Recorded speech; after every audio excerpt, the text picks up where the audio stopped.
एक स्पर्धेचं भाग होणं म्हणजे खरंच माझ्यासाठी भाग्याची गोष्ट आहे.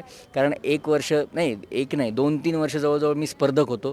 त्यानंतर मी निवेदन केलेलं आहे या स्पर्धेचं. खरंच खूप म्हणजे तुम्ही जसं म्हटलं की ब्लेस्ड वाटतं आणि असं वाटतं की आपल्यावर हा आशीर्वाद असाच राहो रंगदेवतेचा. लाईट्स, म्युझिक एवढं अप्रतिम गिमिक्स वापरतात पोरं. खूप कष्ट करतात. सो ती एक भाग आहेच की तंत्रज्ञ हळूहळू पुढे जाते तर आपण पण त्यासोबत जायला पाहिजे. पण एक जो स्टेजचा रंगमंचाचा जो गोडवा आहे तो तसाच राहिला पाहिजे असं मला वाटतं.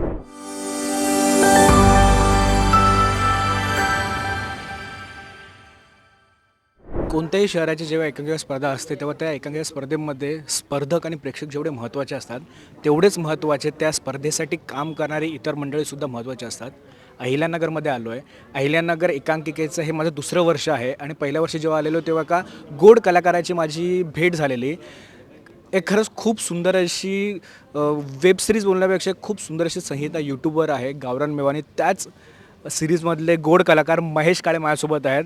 मला जेव्हापासून मी महेश सरांना भेटला तेव्हापासून मी त्यांना अहो याच उच्चाराने बोलतो, कारण का भले ते माझ्यापेक्षा मोठे लहान असले तरी मला काही घेणं देणं नाही आहे, पण त्यांचं कर्तृत्व आणि त्यांचा जो अभ्यास आहे तो सगळ्यात मोठा आहे. अहिल्यानगरमध्ये आलो, तुमच्या अहिल्यानगरमध्ये जसं मी दरवर्षी बोलतो की अहिल्यानगरमधली हवा भारी असते. मला पर्सनली जाणवलं की अहिल्यानगरची जे माणसं आहेत ना त्या प्रत्येकामध्ये एक कलाकार आहे. कारण का मी खूप वेळा बघितलं की इथे येणारा सगळा प्रेक्षकांना फक्त एकांकिका नाटक बघायला नाही आहेत, तर त्याला त्याच्यातले बारकावेसुद्धा माहिती असतात. किती ब्लेस्ड वाटतं अशा शहरामध्ये आहोत आणि अहिल्यानगर महाकर्नाटकसारख्या एकांकिकेचा आपण खारीचा वाटा आहोत. तुमचं जे पहिलं वाक्य होतं ना की तुमच्या अहिल्यानगरमध्ये आलो आहे. एकतर इथे माणूस आला की तुमचं आणि आमचं असं म्हणतच नाही, आपलं अहिल्यानगर म्हणतं. कारण हे अहिल्यानगरमध्ये ताकद आहे की प्रत्येकाला सामावून घेण्याची आणि स्पर्धेचं भाग होणं म्हणजे खरंच माझ्यासाठी भाग्याची गोष्ट आहे. कारण 1 वर्ष नाही, 1 नाही 2-3 वर्ष जवळजवळ मी स्पर्धक होतो. त्यानंतर मी निवेदन केलेलं आहे या स्पर्धेचं, म्हणजे अगदी भरत जाधवांसमोर मला अँकरिंग करण्याची संधी मिळाली आहे. त्यानंतर मी आता आयोजनामध्ये सुद्धा आहे. सो एवढ्या सगळ्या संधी दिलेल्या आहेत माझ्यासारख्या छोट्या कलाकाराला. त्याचबरोबर जी गावरान मेवा नावाची वेबसिरीज अख्खा महाराष्ट्र तिच्यावर प्रेम करतो आहे, तीसुद्धा आम्ही सगळ्याच लोकांनी मिळून केलेली आहे. तीच लोकं सगळी या टीममध्ये आहेत. सो खरंच खूप म्हणजे तुम्ही जसं म्हटलं की ब्लेस्ड वाटतं आणि असं वाटतं की आपल्यावर हा आशीर्वाद असाच राहो रंगदेवतेचा. नक्कीच.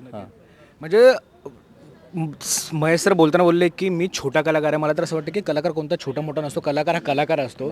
त्याच्या कामामुळे तो कलाकार बनतो. एवढे आता 12 वर्ष आहे आपल्या एकांकिकेचं. तुम्ही पहिल्या वर्षापासून एकांकिका बघत आहात, स्पर्धक होतात, निवेदन करता. किती डिफरन्स वाटतो आणि किती चेंज वाटतो की सुरुवात जी झालेली ती छोट्यापासून झालेली आहे, आत्ता एवढ्या मोठ्या स्तरावर पोहोचले. प्राऊड वाटतं स्वतःवर की अरे यार, आपण कुठून सुरुवात केली आणि भाई आत्ता आपण कुठे पोहोचलो आहोत. काय सांगाल त्याबद्दल? खरं तर आता AIचा जमाना आहे. हां.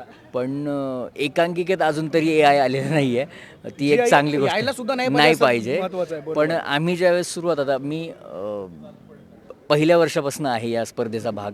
मी त्यावेळेस जे पाहत होतो, जे आम्हाला अडचणी यायच्या लाईटसाठी, म्युझिकसाठी, बॅकस्टेजसाठी, आता ते सगळ्यात डेव्हलप झालं आहे. लाईट्स म्हणजे अशा आहेत की असं वाटतं की आपण सिनेमा बघतोय. रंगभूषा, वेशभूषा अशी की ते आपल्याला आत्ता मी एक एकांकिका बघितली सखा, ती आपल्याला त्या काळात घेऊन जाते. सो लाईट्स, म्युझिक एवढं अप्रतिम गिमिक्स वापरतात पोरं. खूप कष्ट करतात. सो ती एक भाग आहेच की तंत्रज्ञ हळूहळू पुढे जाते तर आपण पण त्यासोबत जायला पाहिजे. पण एक जो स्टेजचा रंगमंचाचा जो गोडवा आहे तो तसाच राहिला पाहिजे असं मला वाटतं. ते जे लाईव्हनेस असतो, प्रेक्षक आपल्याला बघतात आणि इथे रिटेक नसतो. सो तो जो आहे तो तसाच राहिला पाहिजे. बाकी तंत्रज्ञ जे आहे ते हळूहळू पुढे जाईल, लाईट्स आणखीन वाढतील, म्युझिक आणखीन हे होईल, डेव्हलप होईल. पण कलाकारांनी त्याची रंगमंचाची जी भूक आहे, जी ताकद आहे ती नाही सोडली पाहिजे असं मला वाटतं. बरं, तर दुसरा दिवस आहे आज आणि गेल्या खूप वर्षापासून तुम्ही एकांकिका बघताय. कोणती एकांकिका आवडली वगैरे मी ते तुम्हाला विचारणार आहे, कारण का अजून पुढचा एक दिवस आहे, अजून आपल्याला खूप साऱ्या एकांकिका बघायच्या आहेत. पण कालचा दिवस आणि आजच्या दिवसामध्ये महेश काळे या कलाकाराला आणि महेश काळे या सामान्य व्यक्तीला अशी कोणती एकांकिका त्याच्या मनामध्ये घर केले किंवा असं कोणतं पात्र त्याच्या मनामध्ये एक कलाकार म्हणून सुद्धा आणि एक सामान्य व्यक्ती म्हणून सुद्धा घर केलेलं असं काय सांगाल? मी आता काल मला खूप एकांकिका नाही पाहायला मिळाल्या. काल मी EMI नावाची एकांकिका बघितली, त्यानंतर आज सखा बघितली आहे आणि काल देखावा पण पाहिली. सो 3च एकांकिका मला पाहायला मिळाल्या 2 दिवसात. कारण इकडे आयोजनाच्या ह्याच्यात मी खूप कामात होतो त्याच्यामुळे.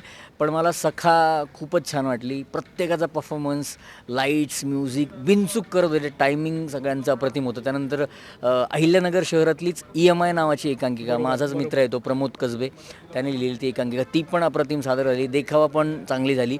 पण सखा जी आहे आज दिवसभरात मी म्हणजे सकाळपासून एकच एकांकिका झाली आहे ती मी पाहिली. सखा पहिलीच म्हणजे सुरुवात अशी झाली की दिवसाची आपण म्हणतो ना की श्री गणेशा झाला स्पर्धेचा, अप्रतिम एकांकिका सादर झाली आहे. नक्कीच नक्कीच येस. नाही मला तर खूप भारी वाटतं. तुर्तास मी ते थांबूया. आपल्याला खूप साऱ्या एकांकिका बघायच्या आहेत. गावरान मेवामध्ये जे आपलं कॅरेक्टर आहे त्या कॅरेक्टरनी प्रेक्षकांना अपील झालं पाहिजे की अहिल्यानगरमध्ये आपलं महाकर्नाटक आहे त्या कॅरेक्टरच्या आवाजामध्ये. तर त्याचे काही ठराविक डायलॉग आहेत जे लोकांना पाठ आहेत. तर त्याचा एक डायलॉग आहे फेमस की सुगंध अशी लाजत जाऊ नको ग, काळ झालं भोकं पडते तर माझ्या. आणि आणखीन एक येतो गौतमानी पैसा आहे आपल्याकडं. असले भारी टॅलेंट आहे ना इथं. आगा नादच नाही करायचा. तुम्हाला सांगतो तुम्ही इथं आले ना थिएटरात मंत्रमुग्धच होऊन जाणार. त्यामुळे इथं या, कुपन असेल ते कुपन घ्या आणि जेवणाचा पण आस्वाद घ्या आणि सोबत एकांकिका पण बघा. क्या बात आहे ना, खरंच खूप भारी वाटतं. तुर्तास मी इथे थांबतो. पुढे एकांकिका सुरू राहणारच आहेत. पुढच्या एकांकिका बघू आणि त्यानंतर सुद्धा गप्पा मारू. पर्सनली मला मित्र म्हणून वाटतं की ज्या पद्धतीने आयोजक आहेत त्याच पद्धतीने पुढच्या वर्षी जर मी इथे आलो तर मला महेश काळे यांची एकांकिका इकडे बघायला मिळेल अशी मी आशा व्यक्त करतो आणि अशी एक इच्छा सुद्धा आहे. तोपर्यंत धन्यवाद आमच्यासोबत गप्पा मारल्याबद्दल आणि तुमच्यासोबत तुमच्या संपूर्ण आयोजक टीमला all the very best. Thank you so much. लेट्सअप Marathi या ठिकाणी कालपासनं आहेत. सगळ्या कलाकारांचे त्या मुलाखती सुरू आहेत, सगळ्या प्रेक्षकांच्या सुरू आहेत. सो लेट्सअप मराठीचे सुद्धा मी मनापासून आभार मानतो. धन्यवाद.